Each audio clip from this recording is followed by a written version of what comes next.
Прежде чем представить нашего лектора, я бы хотел выразить благодарность Генеральному консульству США, благодаря которому наш лектор прибыл сюда. Его зовут Билл Карталопулос. И представит его представитель Генерального консульства почти что Чарльз Бернс, Майкл Чарльз Бернс. Thanks very much.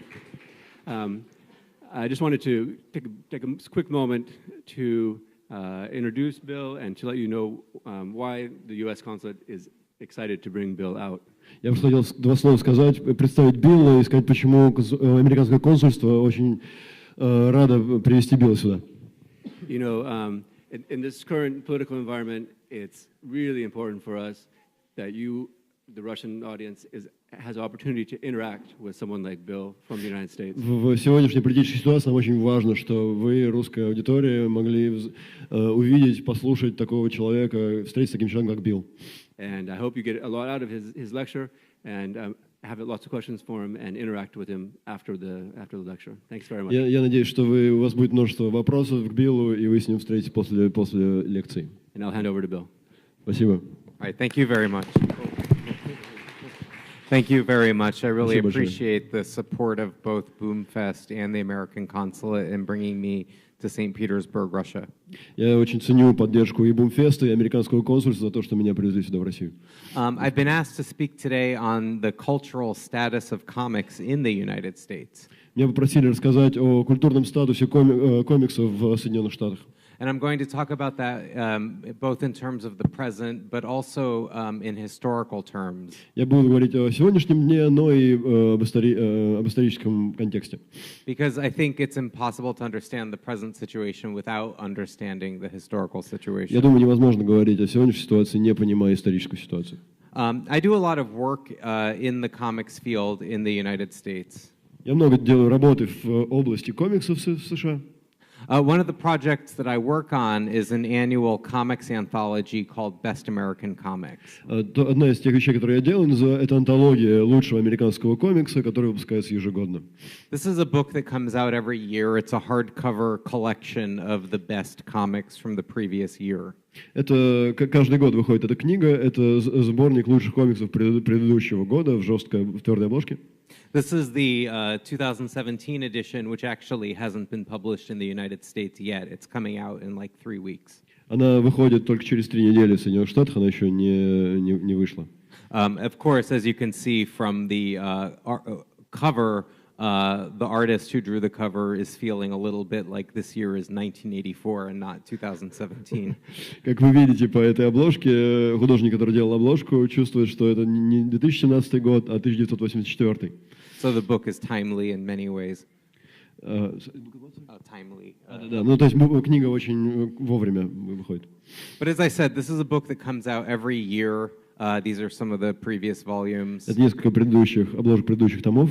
And it's not unique. It's actually one of several best American titles that comes out every year in the United States. Это не уникальное издание, есть несколько разных сборников лучшего американского, которые выходят каждый год. So every year we publish books like Best American Comics, Best American Short Stories, Best American Science Fiction, etc. То есть лучшие американские комиксы, лучшая американская фантастика, лучший американский короткий рассказ, лучшая американская эссе, инфографика и так далее. Okay. And these books have been coming out in one form or another for more than 100 years. В той или иной форме эти книги выходили уже больше 100 лет. The Best American Short Stories was founded in 1915 to collect the best short literature of the year. В 1915 году стали выходить сборники коротких рассказов, собирающие лучшие рассказы за год. Over time, they added more titles, and the Best American Comics started in 2006. То есть лучшие американские комиксы, эта антология появилась в 2006 году. And in a way, this right here tells you the story of the cultural status of comics in the United States. Это вам как раз по этой истории можно понять, каков культурный статус комиксов в Соединенных Штатах.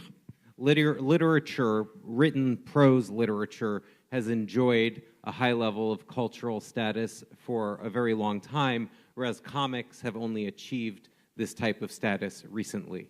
То есть текст, обычная литература, да, ну, наслаждалась высоким культурным статусом очень, ну, много веков, да, а комикс приобрел этот статус только буквально 10 лет назад.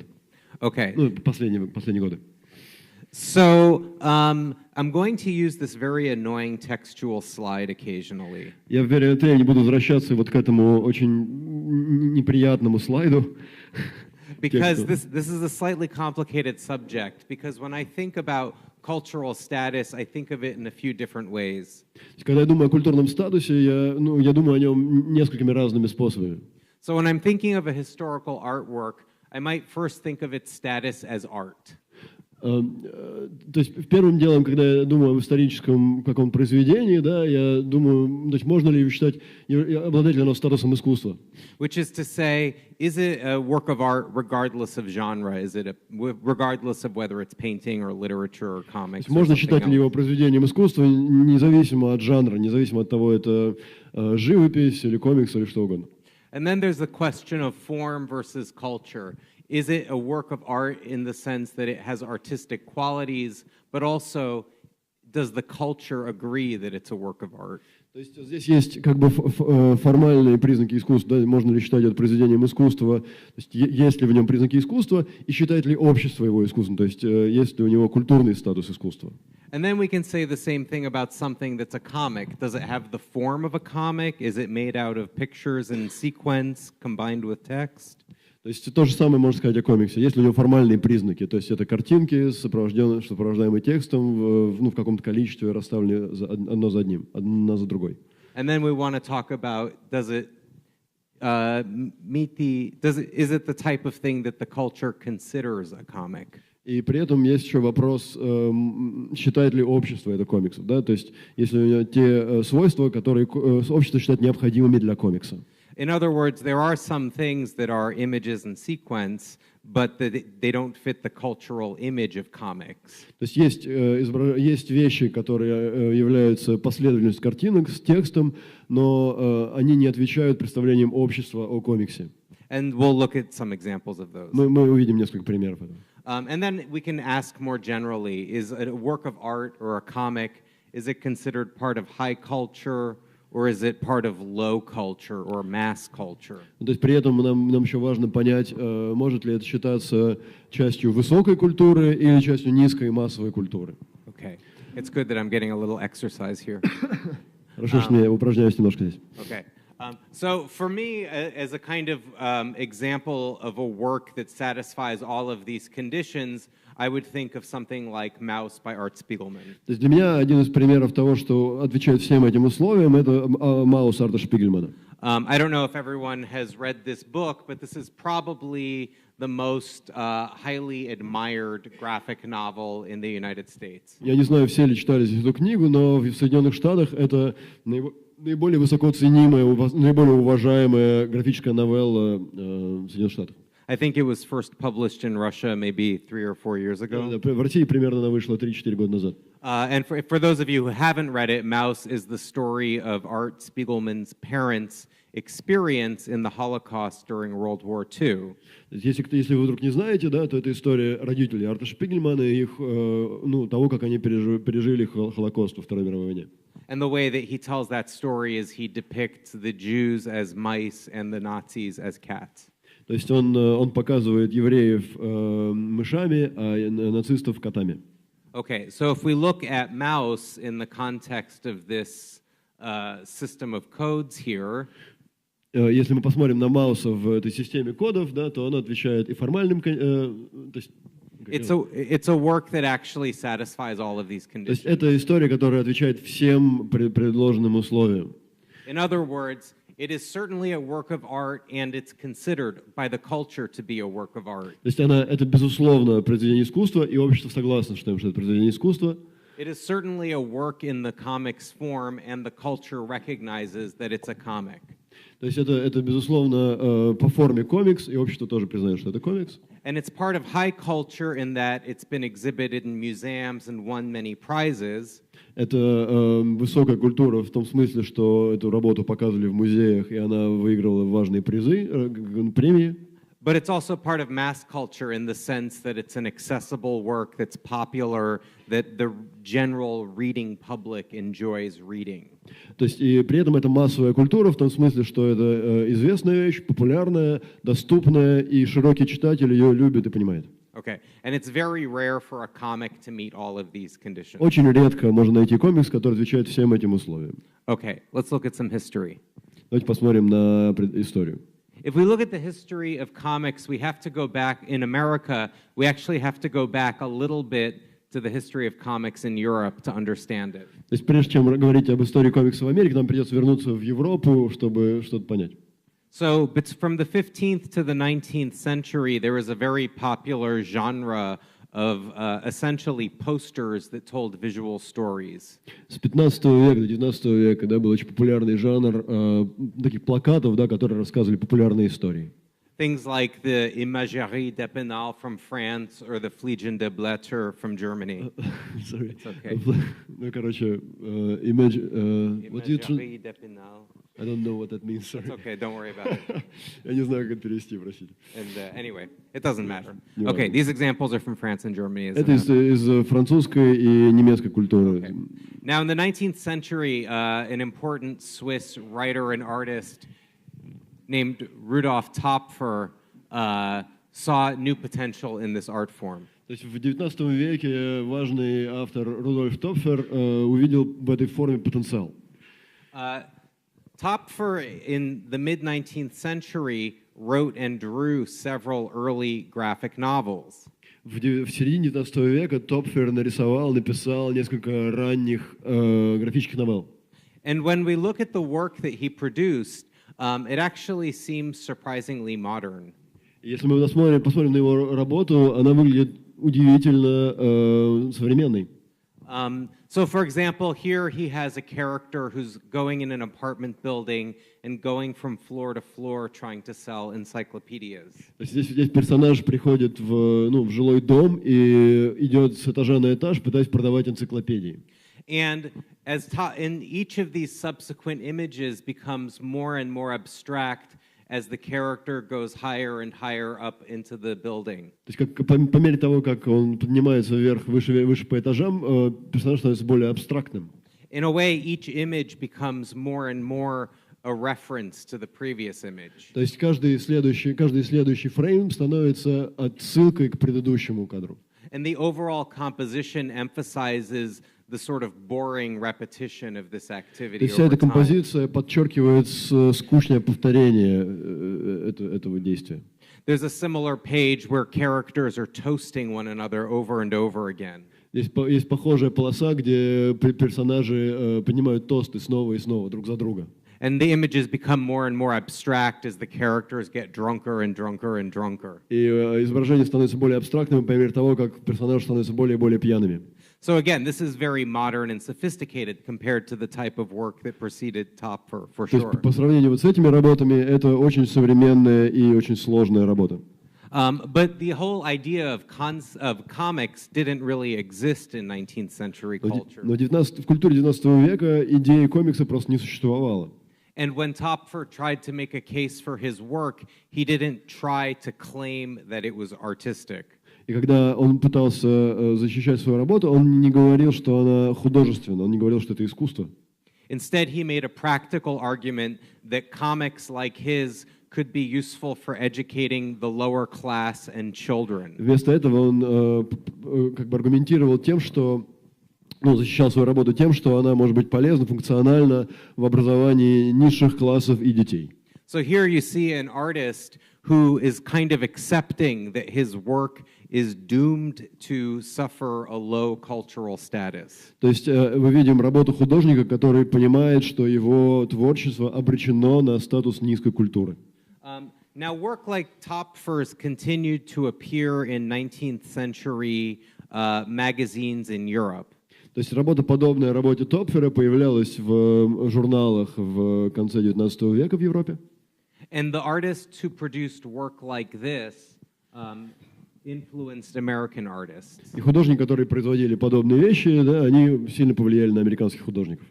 And comics entered American mass culture through the medium of the daily newspaper. То есть комикс пришел в американскую культуру через, на страницах ежедневных газет. At the end of the 19th century, newspaper technology began to improve, and it became possible to reproduce full-color drawings in newspapers. То есть качество и технология производства ежедневных газет улучшилось, и стало возможно делать цветную печать в газетах. Newspaper publishers in the United States, at the very end of the 19th century, began to publish a special color section on Sundays only. То есть только в какой-то момент ежедневные газеты стали печатать специальный воскресный раздел цветной. And within this section, American artists inspired by the Europeans began drawing early comic strips. И именно в этой рубрике американские художники, вдохновленные европейцами, стали делать первые комикс-стрипы. This is a very early example from 1896. Это очень-очень ранний пример, 1896 год. Now, what happened very quickly is that these artists began experimenting and developed the conventions of the comics form as we experience it today.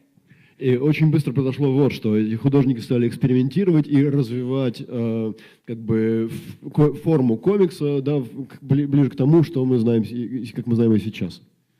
They discovered that using regular rectilinear panel borders was a very efficient method of storytelling. То есть они обнаружили, что просто прямоугольные какие-то фрагменты, да, это очень эффективный способ рассказывать историю. They discovered that enclosing text in word balloons was the most effective way of communicating dialogue. Они обнаружили, что использование баблов, да, это очень эффективный способ донесения диалога. The very end of the 19th century and very beginning of the 20th century was a very experimental period. Самый конец 19 века, самое начало 20-го был очень экспериментальный период.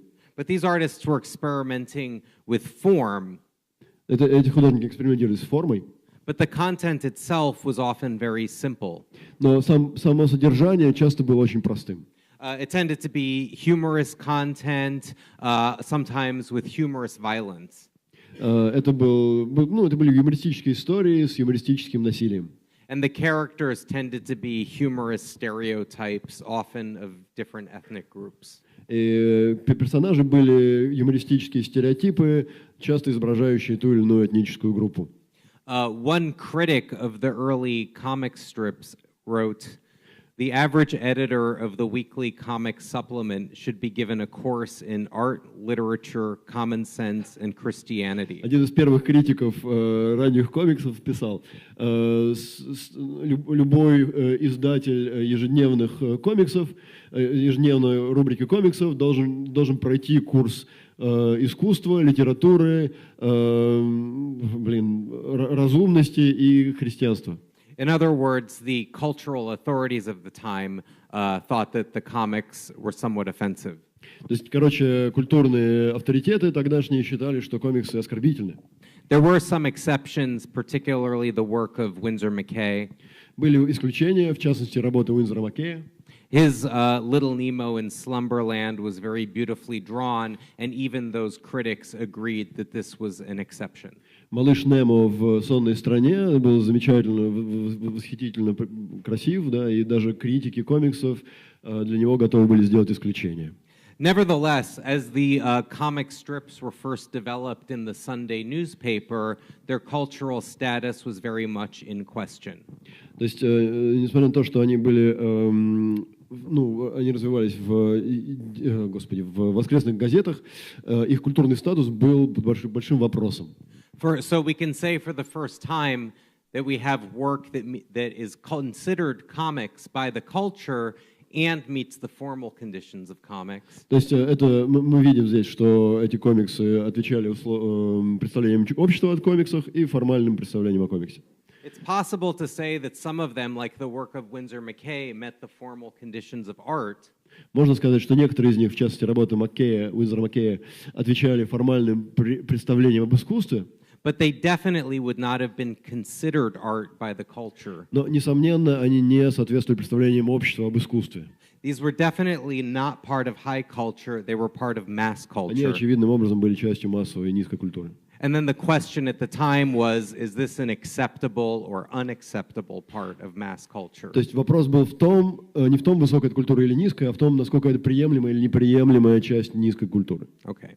Now, the next step in the story of comics is that in addition to appearing on Sundays, black and white comic strips began appearing in the everyday newspaper. То есть следующий шаг истории — это комиксы стали появляться не только в воскресных, но и в ежедневных газетах. То есть каждый день стали появляться. And as a result, people really became addicted to comic strips. И в результате люди просто подсели на комиксы. The newspapers would not have published the comic strips if people didn't buy the newspapers specifically to read the comics. То есть люди покупали газеты специально для того, чтобы читать комиксы. И если газеты не печатали комиксы, то у них падали продажи. And as is typically the case in America, you can tell something is successful when it's exploited as merchandise. То есть и очень легко понять, ну, в Америке всегда, если что-то получает успех, становится успешным, то это значит, что его начинают по нему создавать мерчендайз. So, for example, you can look at a comic like Dick Tracy that started in 1931. Например, комикс, который начался в 1931 году, комикс о Дике Трейси. And, you can tell that it was successful because not only was it published for many years, можно сказать, что он был успешен не только потому, что он публиковался много лет, but also because it was adapted into a film. Но и потому, что из него был сделан фильм.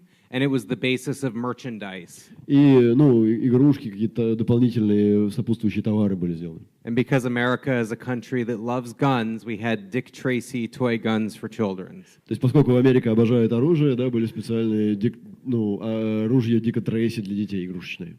And, there were many magazine articles you can find about how successful comic strips were and how much money they made. То есть, конечно, публиковалось множество газетных, журнальных статей о том, как о большом успехе комиксов, о большом успехе комиксных художников. So America, being a capitalist country, this is the ultimate sign of success. And as a result, I think you could say that the comic strip officially became an acceptable part of mass culture. То есть, поскольку Америка капиталистическая страна, то это было мерило успеха, и, безусловно, комикс стал приемлемой частью массовой культуры. But even though many of the comic strips were artistic, they would not have been considered art. Несмотря на то, что многие комиксы были, безусловно, художественные, все еще они искусством не считались. Now, the next phase in American comics in the 1930s was the development of the comic book format. То есть следующий шаг в 30-х годов было возникновение формата, собственно, книжки комиксов. Now, we call it a comic book, but it's really more of a comic magazine, like a periodical or a Мы journal. называем это книгой, комиксной книгой, но на самом деле это ближе к журналу. And the comic book format originally existed as a way of reprinting popular comic strips. То есть это, на самом деле, изначально были просто перепечатанные газетные стрипы. But it really became popular with the debut of Superman in 1938. То есть по-настоящему популярными они стали с появлением, с дебютом Супермена в 1937 году.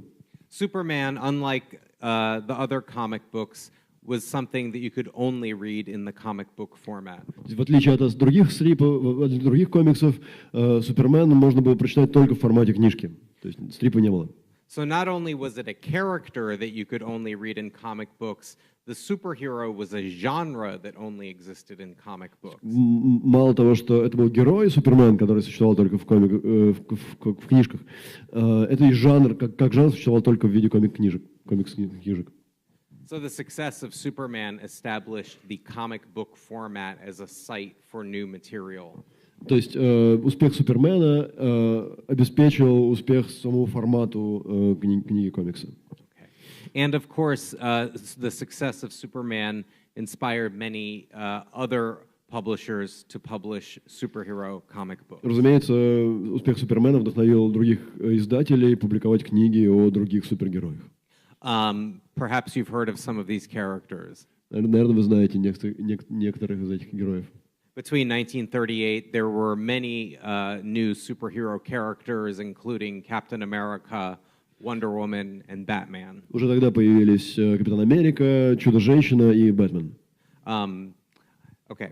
Now, the superhero genre actually reached its peak of popularity during World War II. Во время Второй мировой войны жанр супергероических комиксов достиг пика своей популярности. After World War II, people became less interested in superhero characters. После войны люди понизился их интерес к супергероям. In fact, after World War II, all of the superhero comics were canceled except for Superman, Batman, and Wonder Woman. То есть все супергероические комиксы, кроме Бэтмена, Супермена и Чудо-женщины, были закрыты после войны. People started to become more interested in other genres of comic book. То есть другие жанры получили больше интереса. In some ways, this had to do with the fact that more and more older readers were starting to read comic books. То есть в каком-то смысле это произошло потому, что более взрослые читатели стали читать комиксы. The publishers also were trying to expand beyond the audience of young boys that was reading superhero comics. И издатели пытались расширить аудиторию, то есть выйти за пределы аудитории подростков, мальчиков, которые читали истории про супергероев. So, for example, romance comics that were intended for an audience of young girls became very popular. То есть вот романтические комиксы, комиксы о любви в старшей школе, да, стали популярны среди, собственно, старшеклассниц. Crime comics that told somewhat violent stories about real-life criminals also became very popular. Очень популярными стали комиксы о преступности, рассказывающие истории реальных живых преступников. And in the early 1950s, one of the most popular genres was horror. И в 50-х годах самым популярным, одним из самых популярных жанров стал хоррор. Okay. Now, the success of the horror and crime comics in particular began to disturb some people in American society. И успех именно ужасных хоррор-комиксов стал нервировать некоторых людей, некоторые силы в американском обществе. Just as we had seen earlier with the comic strips, people began to criticize comic books. Так же, как мы раньше видели, что люди критиковали стрипы, люди стали критиковать книги комиксные.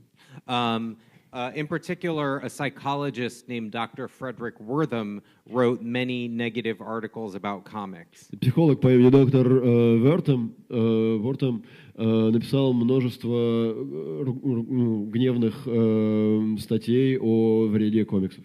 This is an article that Wortham is quoted in called Horror in the Nursery. Это статья, в которой цитируют Вортама под названием «Ужас в детской». This is not an authentic photograph. Это не реальная фотография, постановочная. But nevertheless, as you can see, the article is about how crime and horror comics encourage children to imitate the horrible things that they see. То есть вы понимаете, что эта статья рассказывает о том, как дети, прочитавшие хоррор и комиксы о хоррорах и преступности, пытаются в своей детской имитировать то, что они видят. People who were against comics, like parents, teachers, and religious leaders in some towns organized comic book burnings. То есть учителя, родители и христианские лидеры в нескольких городах стали организовать сожжение книг комиксов. This is just another picture from another comic book burning. Это еще одна книжка, то есть еще одна картинка сжигания комиксных книжек. And this all culminated in a televised Senate hearing in 1954. И кульминацией этого всего были слушания в Сенате, которые передавались по телевизору в 1954 году. That's a picture of Frederick Wortham testifying to the United States government on television about how damaging comic books are. Это доктор Вертом перед правительством Соединенных Штатов делает доклад о том, насколько вредны могут быть комиксы. And this is just another image from that hearing where you can see images of crime and horror comics being shown to the government. Здесь вы видите, что он показывает в презентации, да, фотографии комиксов о ужасах и так далее. So as a result, in 1954, there was a heavy code of censorship applied to comics. То есть в середине 50-х годов комиксам был применен жесткий код цензуры. This wasn't a government-enforced code of censorship, Он не был государственным. but rather the comic book industry adopted this code in order to avoid official suppression. То есть сама комиксная индустрия приняла эти правила игры для того, чтобы избежать давления со стороны правительства. Nevertheless, it had the same effect. Но эффект был тот же. So you might say at this moment that comics were definitely considered an unacceptable part of mass culture. То есть в этот момент комиксы стали неприемлемой частью массовой культуры. And they were definitely not considered art. Разумеется, никто их не считал искусством. Just to give you a few examples, the Comics Code said that good must always triumph over evil. Например, в этих правилах было записано, что добро всегда побеждает зло. Just like in real life, of course. Конечно, как в реальной жизни. The Comics Code said that police and authority figures couldn't be depicted in a negative way. Полиция или власть придержащие не могут изображаться в негативном ключе.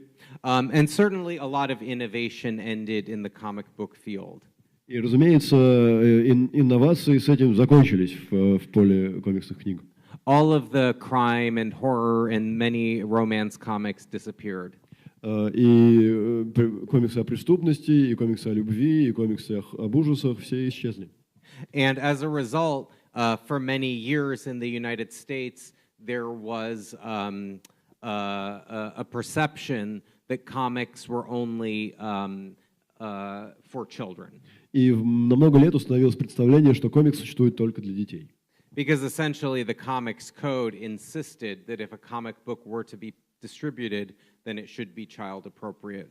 То есть, поскольку эти правила подразумевали, что если комикс напечатан и распространяется, то он должен быть приемлем для детей. Ironically, the Comics Code actually encouraged the return of superhero comics after they had disappeared after World War II. Ирония в том, что эти правила вызвали к жизни супергероев, которые исчезли после Второй мировой войны.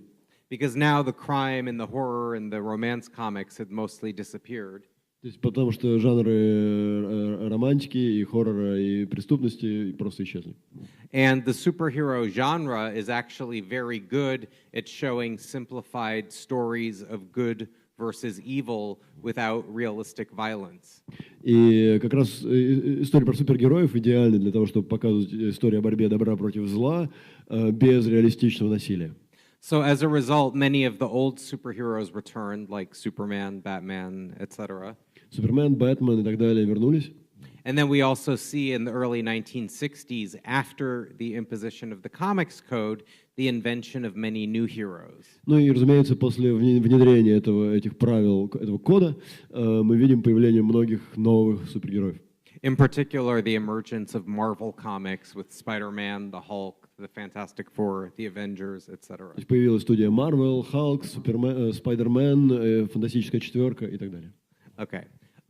So this was the situation from 1954 for many years onward, this idea of comics as being only for children and usually depicting either superheroes or things like Disney characters. То есть отсюда представление о комиксах как о чем-то для детей и о чем-то, что содержит истории про супергероев. This began to change in the late 1960s in the United States. В конце 60-х в США эта история начала меняться. In the 1960s in the United States, as in other countries, we saw the emergence of an underground culture. То есть стала в Америке, как и в других странах, появляться андеграундная культура. In the U.S., this is the culture that you would associate with hippies, as they were called. В США эта культура ассоциировалась с хиппи, так называемыми. Okay, and this is a culture with revolutionary politics, opposition to the war in Vietnam, and in many ways influenced by drug culture. То есть эта культура была, пыталась сделать революцию в политике, она была против войны во Вьетнаме и во многом была связана с культурой наркотиков. Okay, so emerging from the so-called hippie movement, where we're a body of underground comics. То есть из этой хиппи-культуры поднялась культура андеграундного комикса. So these are young artists in the 1960s and 1970s making their own comics. То есть в начале, в конце 60-х, в начале 70-х это молодые художники, которые рисуют свои собственные комиксы. So many of them were just the right age to remember their good comics being taken away in the 1950s. Они были как раз в том возрасте, чтобы помнить, как в 50-х годах у них отобрали хорошие комиксы, классные комиксы. So this is like the revenge of the suppressed. Это месть подавленных, угнетенных.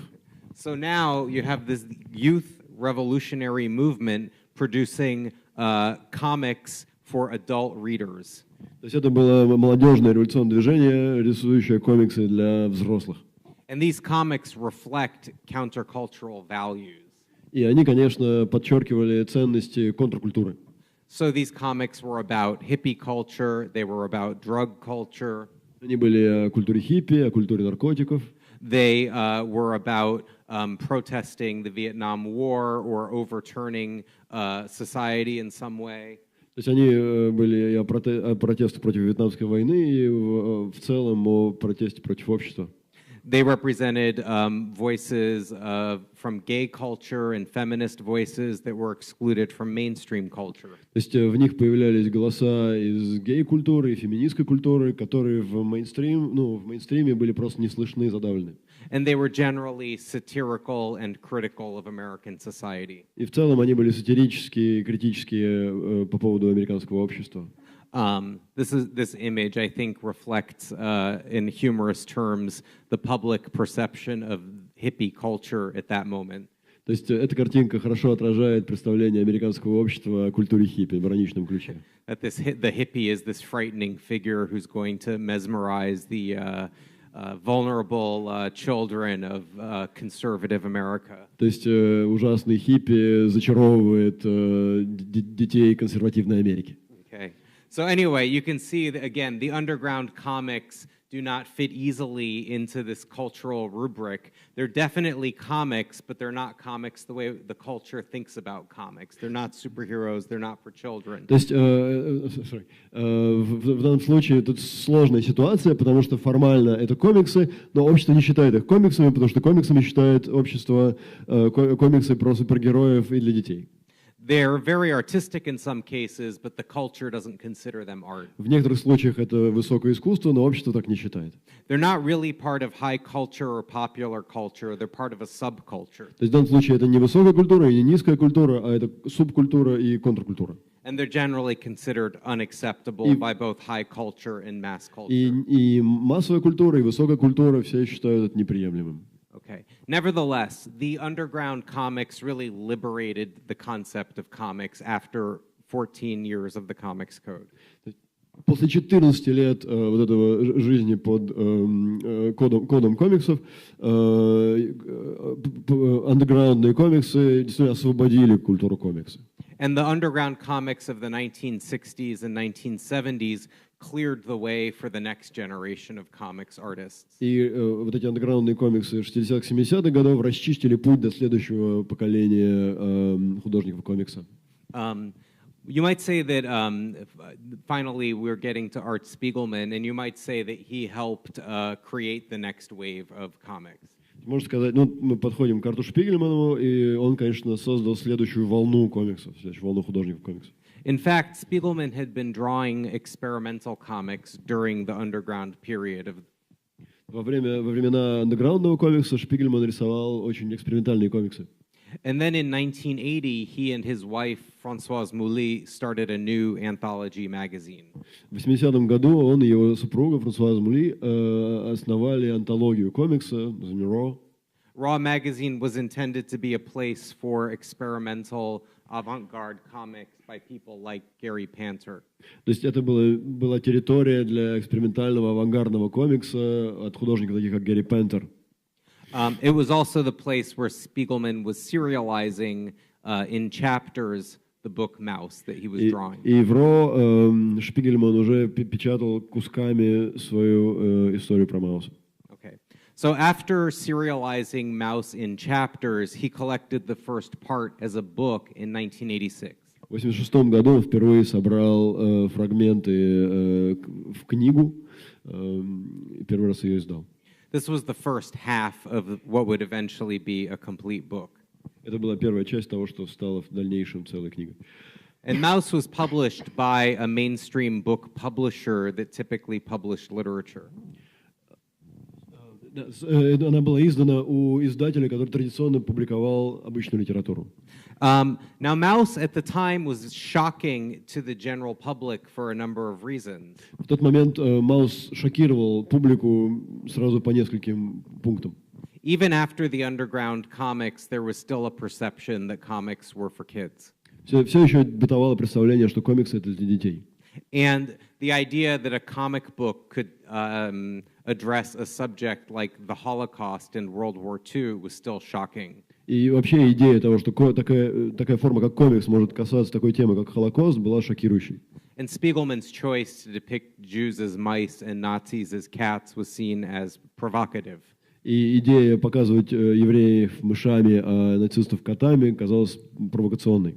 But just as shocking was the idea that a comic book could look like a regular book and be published by a literary publisher. Но сама по себе идея, что комикс может выглядеть как обычная книга и в твердой обложке и печататься издателем литературы, была сама по себе очень шокирующей. Fortunately for us, Mouse was very successful and was admired by critics and very popular among readers. По счастью для нас, Маус стал очень популярным, его высоко оценили критики и читатели. That same year, two other books came out that also helped reinforce the idea of the graphic novel. В то же время появились еще две книги, которые помогли установить идею графической новеллы, графического романа. In 1986, two book-length superhero comics were also published. В 1986 году вышел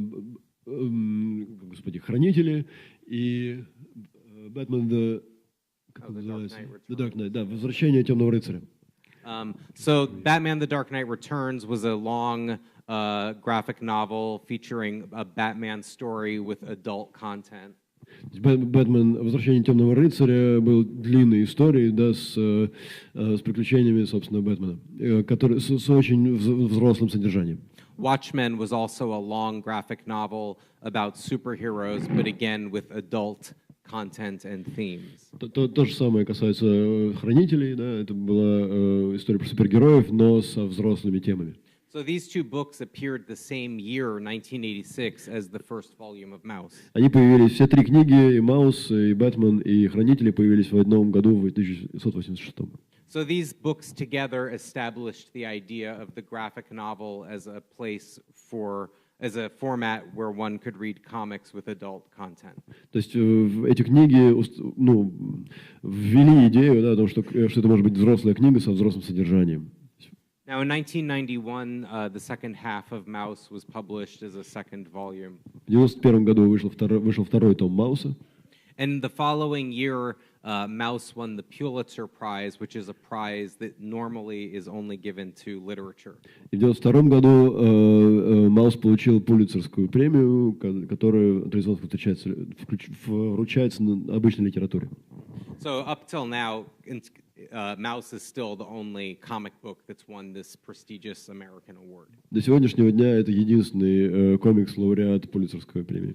So, as I said, Mouse became really the first work of comics to be, popular as a work of comics and respected by both high culture and popular culture as an artistic work in the comics form. Как я уже говорил, это был первый комикс, который был признан как искусство и обществом, и критикой, будучи абсолютно комиксом и абсолютно приемлемой высокой и массовой культурой. So at the time that the Mouse was coming out, there were actually many young artists publishing their own comic books. К этому моменту уже было много молодых художников, публикующих свои собственные комиксные истории. They were still publishing in the periodical format. Они публиковались в виде журналов, в виде брошюр. But more and more, they were working on long books because they were inspired to produce their own graphic novels. То есть они все, ну, их все больше подталкивали к созданию графических романов. So beginning around the year 2000 in the United States, large publishers began to collect these works into graphic novels. То есть к 2000 году крупные издатели стали собирать эти брошюры в книги в твердом переплете и создавать из них графические романы. And we started to see more and more graphic novels appear in bookstores and libraries. В 2000 году стало появляться все больше и больше в книжных магазинах и библиотеках графических романов. So Chris Ware's Jimmy Corrigan, The Smartest Kid on Earth, was an important book that came out in the year 2000. В 2000 году вышел важный роман Криса Уэра «Джимми Корриган. Самый умный мальчик на свете». This work, which is inspired by historical American comics in style, is a long 300-page, complicated novelistic story. То есть это стилистически эта работа вдохновлена ранним американским комиксом, но при этом это 300-страничный толстый роман с очень сложными темами. And as you can see, the structure of his work tends to be very dense. И вы видите, что структура этой книги очень плотная, насыщенная. But the art is quite lovely. Ну, прекрасные картинки. Around the same time, David Boring by Dan Clowes was published. Примерно в это же время вышел Дэвид Боринг Дэниела Клауза. His style is somewhat inspired by American comic books from the 1940s and 50s. В каком-то смысле он тоже вдохновлялся уже американскими комиксами 40-х. But this book was kind of like a long narrative, somewhat like an Alfred Hitchcock movie with a strong psychological point of view. То есть эта работа уже была ближе к хичкоковским фильмам со сложной психологической игрой. I couldn't possibly name them all, but beginning around this time, these books were successful and inspired publishers to release many more adult-oriented graphic novels. Все их перечислить невозможно, но в это время появилось множество новых авторов, которые вдохновили издателей на то, чтобы издавать больше и больше графических романов для взрослой аудитории. Now, these works are works of fiction, but another important and successful category in the United States has been works of nonfiction. То есть это все был фикшн, да, но появилась категория non-fiction комиксов. You know, in addition to Mouse, another very important nonfiction work is Persepolis by Marjane Satrapi. Еще очень важная работа — это Persepolis Маржан Сатрапи. I believe this is available in Russian. Да, она опубликована по-русски. But for those of you who don't know, Satrapi is an Iranian woman, and she was living in France and writing and drawing comics about her life. Если вы не знаете, то Маржан Сатрапи родилась в Иране, и потом она жила во Франции и описывала в комиксах свою жизнь в Иране. It was very important in America that this book was translated from French into English in 2003. В 2003-м эта книга была переведена с французского на английский. Это было очень важное событие. That was the time when the United States was retaliating against the world for the 9/11 attacks. В это время Америка была в противостоянии с остальным миром после 11 сентября 2001. So at that time, the United States military was about to invade Iraq, and the American public had suddenly become much more curious about what life in the Middle East was like. То есть в это время Америка готовилась вторгнуться в Ирак, и американская публика вдруг очень сильно заинтересовалась тем, что вообще происходит, что за жизнь там на Ближнем Востоке. And I'll just mention one other important nonfiction comics artist, Joe Sacco. Еще один, конечно, очень важный автор — это Джо Сакко. Sacco has produced many books about life in Palestine and the history of that region. Сакко напечатал несколько книг о жизни в Палестине и истории региона. As well as books about Eastern Europe, particularly the conflict in the former Yugoslavia. А также он писал о конфликте в бывшей Югославии. I think he has at least one book in Russian now. Yeah. Палестина вышла на русском языке. Okay. Now, of course, the graphic novel category is very big in the United States now, and it's not all works of dense literature or serious nonfiction. Все еще очень размытые критерии того, что такое комикс, и это не обязательно должна быть там как насыщенная литература или фикшн и так далее. There are also more and more books for younger readers now too. Появляется больше и больше книг для юных читателей. You know, like the Bone series, which is sort of like a Disney version of The Hobbit. То есть также появилась серия о Боуне, что-то вроде диснеевской версии «Хоббита». Or the books of Raina Telgemeier, which are very popular among young girls. Книги Рене Телгемайер, которые очень популярны среди юных девушек. Okay. So we also have this very weird situation right now where the graphic novel has grown as a category. In many ways, American comics culture has moved away from superheroes, but at the same time, superheroes have taken over the film industry. То есть одновременно сейчас очень странная ситуация происходит, потому что одновременно комиксы отошли от супергероев, а при этом супергерои захватили кинематограф. Comic book conventions that used to be very small and only for geeks are now very popular events. Комиксные конвенции, которые были довольно для узкого круга и в основном для гиков, теперь собирают огромные толпы народу. Everyday people like your doctor or teacher may now participate in cosplay. То есть люди, которые, приличные люди вроде вашего учителя или доктора, теперь участвуют в косплее. And people go to Comic-Con to try and catch a glimpse of a celebrity. И люди идут на Комик-Кон, чтобы посмотреть на селебрити.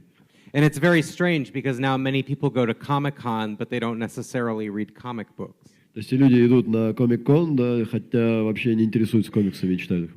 So for the first time in American culture, we have Comic-Con and geek culture, which are associated with the culture of comics, but don't meet the formal conditions of comics. They're not actually comics. They're movies and toys and games. То есть теперь мы как бы сталкиваемся с тем, что комиксы переместились в территорию, где они потеряли формальные признаки комиксов. Это уже не комиксы, это игры, кино, игрушки и так далее.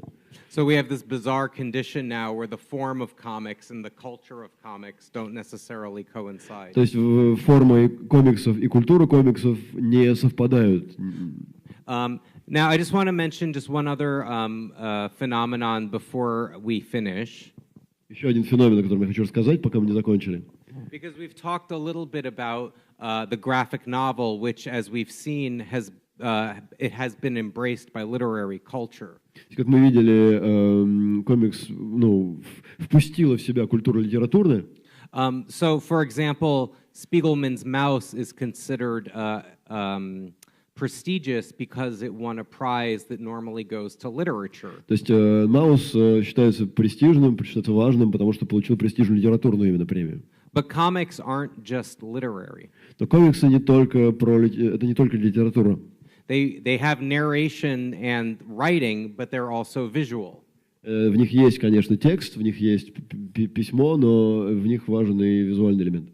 And there are some artists who are much more interested in the visual side of comics. Есть художники, которые заинтересованы больше в визуальной стороне комиксов.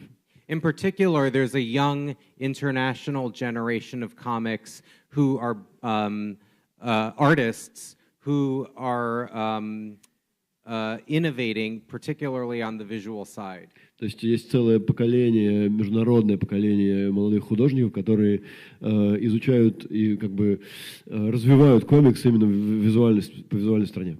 And many of them have gone to art school. Многие из них выпускники художественных школ.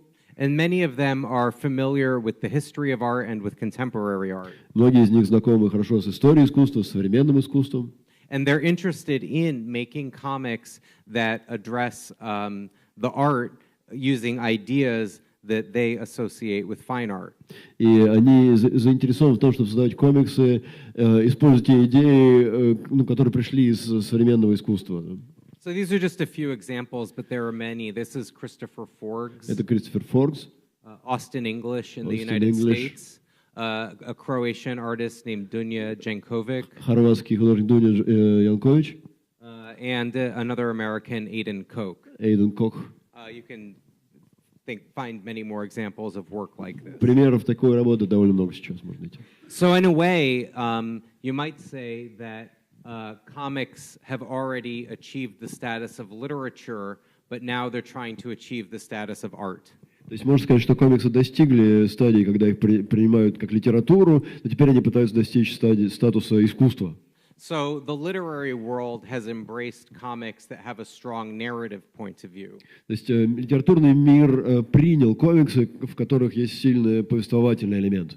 But the world of museums and galleries and contemporary art is only beginning to embrace comics with a strong visual point of view. Но мир галерей и музеев только сейчас начинает принюхиваться к комиксам с визуальной стороны, как к искусству. However, I think when you look at work of artists like this, what it suggests to me is that we might reinterpret the entire history of art.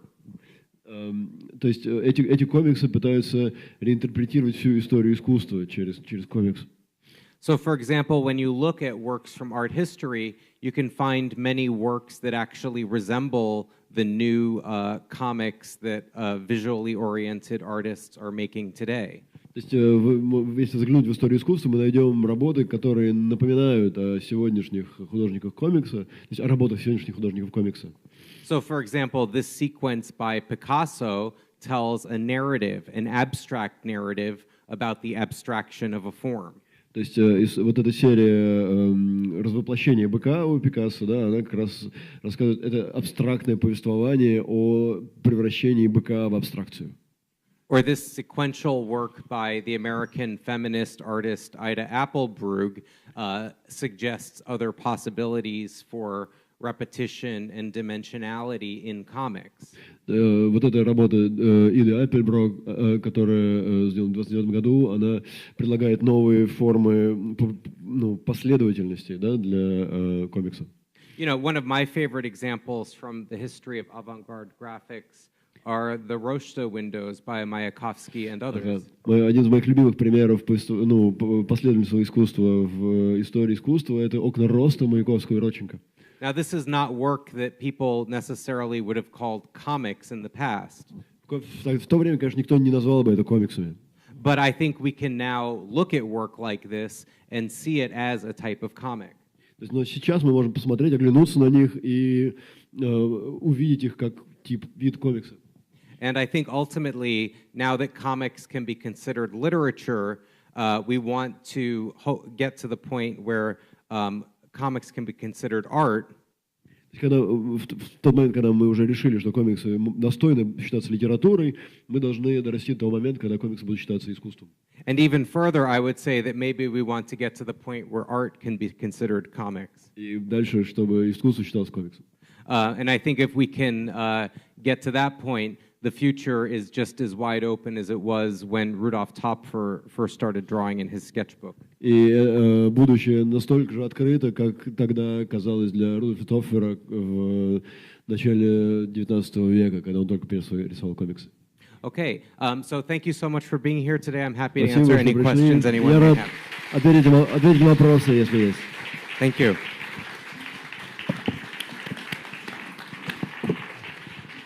Может быть, у кого-то вопросы какие-то есть? Вопросы? Ни одного?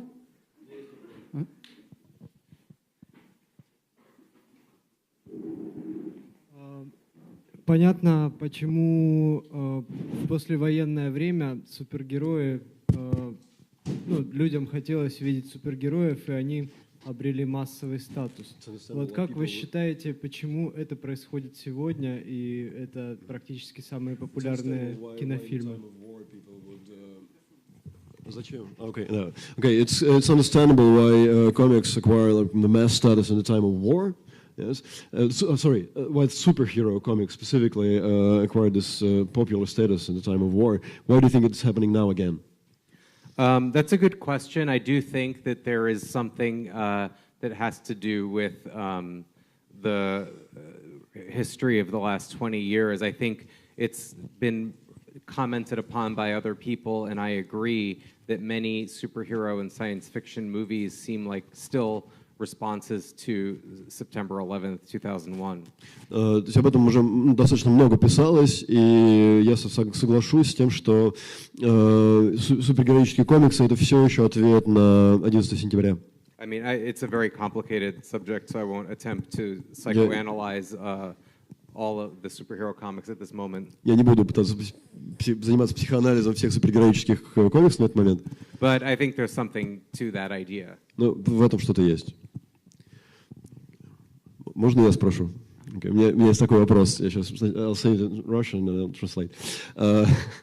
So, like you're talking, вы говорите об истории американского комикса, да? Но при этом понятно, что в это же время в Европе происходили очень интересные вещи. Там во Франции, в Италии, да, там появился комикс, жанр фумета, и при этом американской публике он был неизвестен, да. То есть знали ли о нем авторы ранних андерграундных комиксов?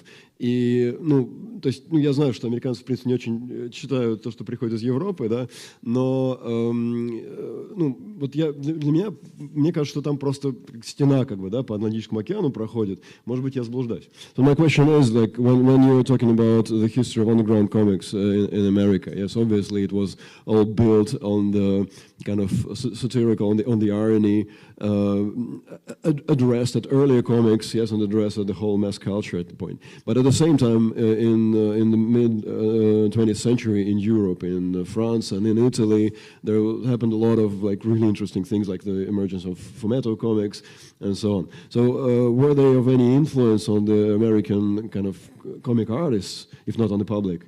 And like, is there really like, well, to me, it seems like there's a wall by the Atlantic Ocean, yes, in terms of like things flowing into America. Yeah. I would definitely say that it's true that, in particular, Europe has been more open to looking at American comics than America has been open to looking at European comics. Я соглашусь, что Европа была гораздо более открыта и смотрела гораздо активнее на американские комиксы, чем американцы смотрели на европейские комиксы. But there have been significant moments of cultural exchange. Были важные моменты культурного обмена. On the one hand, American comic strips couldn't have started without the European influence I mentioned. Разумеется, американские комиксные стрипы не могли начаться без европейского влияния в самом начале. But then American artists took the European influence and created a new form that was then reintroduced to Europe. Потом американские художники создали вот эту новую форму, которая потом вернулась в Европу. So, for example, it's not by accident that all of the major comics cultures of the world have a formal similarity. То есть не случайно, что европейские комиксы, американские комиксы формально похожи, да, структурно похожи. The American comic strips in the early 20th century were translated into every European language, even into Japanese. Популярные американские стрипы начала 20 века переводились на все европейские языки, даже на японский. So these techniques were incorporated into the local comics cultures in those places. То есть эти техники как-то вросли в местные локальные комиксные культуры. But beyond that point, it's true that American comics culture was not very open to international. Но это правда, что американская комиксная культура не очень открыта к международной. There are exceptions, and Raw magazine, which I mentioned, was a major exception. Да, самое большое исключение это журнал Raw, собственно, антология Raw. So, for example, the cover of Raw #2 is by the Dutch artist Joost Zwarte. Второй выпуск Raw, обложку делал датчанин Joost Zwarte. He, of course, is working. Голландец. Голландец Joost Zwarte. Dutch, yeah. Oh, not Deutsch, yeah, Dutch, Netherlandish. Okay. He's obviously working in a style influenced by Tintin. Конечно, он находился под влиянием стиля Тинтана. And Tintin actually is an exception, Tintin, because there were some translations of Tintin in America in the 1960s. И в 60-х годах Тинтин тоже был исключением, несколько выпусков переводилось на английский. So, for example, Charles Burns considers Tintin an influence. Чарльз Бернс считает Тинтина важным, ну, для себя произведением. I don't have a Charles Burns image, but he's also an important artist who produces graphic novels in America. Чарльз Бернс у меня здесь нет в презентации, но это очень важный тоже автор, который делает комиксы в Америке. And as I mentioned, you know, with the emergence of the graphic novel, Persepolis certainly became an important work. Да-да-да. Ну и когда в Америке был издан Persepolis, тоже он стал очень важной работой. And other French works have been translated since И that time. после этого, с этого момента стали переводиться французские комиксы тоже на английский. And manga, the influence of manga has been very important in the И last 20 в years. последние 20 лет очень важно влияние манги на американские комиксы. So like even stylistically, graphically. Somewhat, yeah. То есть в каком смысле и стилистически они тоже повлияли. Hello, my name is Prokopy, and thank you for your lecture. So my question is, have you ever heard about Russian comics culture? And if yes, what do you think about it? Thank you. Слышали ли вы когда-нибудь о русской комиксной культуре и что думаете? Well, I first heard about Russian comics culture when Dima came to New York about 4 years ago. Первый раз я слышал, когда Дима приехал в Нью-Йорк 4 года назад. А как же Хосе Аланис и его книга? And also Jose Alaniz, who has written a book on Russian comics. Как Хосе Аланис написал книгу о русском комиксе. But I'm still learning myself. Я самообразовываюсь сейчас. I was very happy to see some of these very old Russian comics at the Russian Museum yesterday. Я вчера в Русском музее увидел вот эти старинные русские комиксы и был очень рад. And I'm happy to be buying many much more recent books today and tomorrow. И сегодня и завтра я накуплю себе русских комиксов, конечно.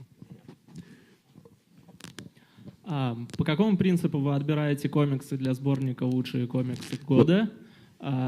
И каким тиражом выходит этот сборник? Насколько важно для автора, точнее полезно для автора попасть в этот сборник? Становятся ли какие-то новые имена популярными? И какой ваш любимый супергерой? Okay, so first question is like, what's the main principle of your choice for the best American comics anthology? What's the number of issues of the anthology, and how important it is for the author who is being published there? Okay. Well, the book has been appearing, as I said, since 2006. Как я уже сказал, издается с 2006 года. It comes out every year, so the 2017 book will be the 12th book. 11th? I think 11th? 12th. Okay. В 2017 году это будет 12-я книга.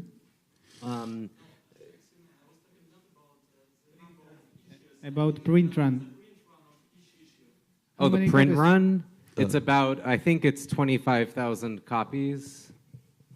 25 тысяч копий каждая книга. Yeah. And in terms of the basis for selection, that's a very good question. То есть принцип отбора очень хороший вопрос. You know, we have a somewhat complicated process. У нас довольно сложный процесс. Where, and this is true of all of the best American titles. Это правда обо всех лучшее американское об этих анthologiях.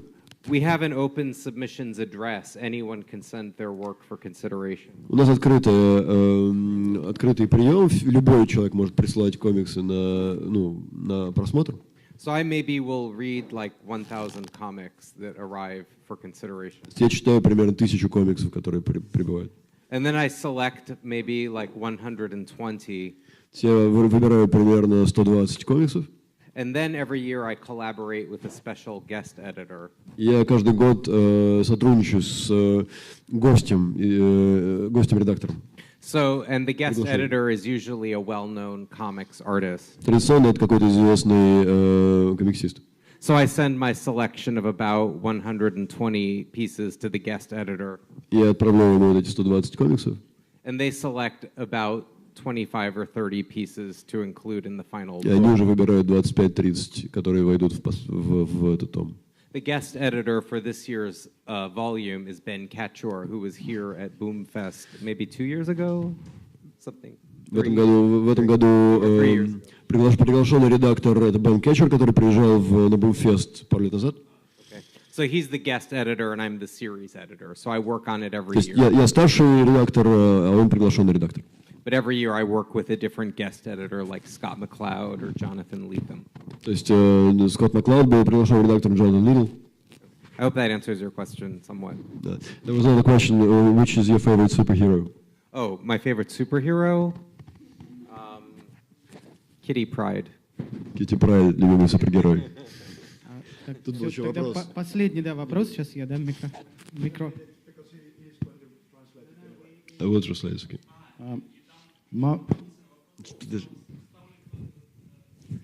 There was a question about like whether people become famous after being published in this anthology. I'm really famous. So no. Я стал очень известным. Well, in some cases, I would say that it has helped some artists be seen by a much bigger public than they had ever been seen before. В каком-то смысле многие художники пробились к аудитории, которых никогда не видела. One of the great things about the book is that it's very open. Важная вещь это то, что книга очень открытая. Anyone can submit their work. Все могут прислать работы. Some of the works that we include are published by very large publishers already. Некоторые работы уже были опубликованы крупными издателями. But we also publish comics in Best American Comics that sometimes were printed on a photocopier. Иногда это комикс, который напечатан просто на ксероксе. In some cases, maybe they were only seen by 100 people. Когда видели, может быть, 100 человек. And then we put them in a book that has a much larger И мы помещаем их в книгу, которая гораздо более крупная аудитория. And I think in some cases it has helped artists. В каких случаях, наверное, помогло художникам. Okay. Mouse and the other graphic novels were predated by Will Eisner's Contract with God from 1970s and Matt Baker's It Rhymes with Lust from 1950s. Yes. Why do you think they didn't get such attention? Well, that's a good question. Oh, sorry. You want to... Okay. Sorry. Почему графические новеллы, которые были опубликованы... Почему работы Уилла Айснера не получили... Well, yeah, there's no, first of all, scholars can debate forever what the first graphic novel was. Ученые могут бесконечно спорить, что было первым графическим романом. As we can see, the idea goes back at least to Rudolf Topfer in the 19th century. Да, как мы видим, это все возвращается, то есть первые идеи были в 19 веке. For whatever reason, it's true that there were other book-length works that were published before Mouse that didn't gain the same level of attention. Правда, что были книжки в смысле книги в твердом переплете, которые не получили того внимания, которое получил Маус.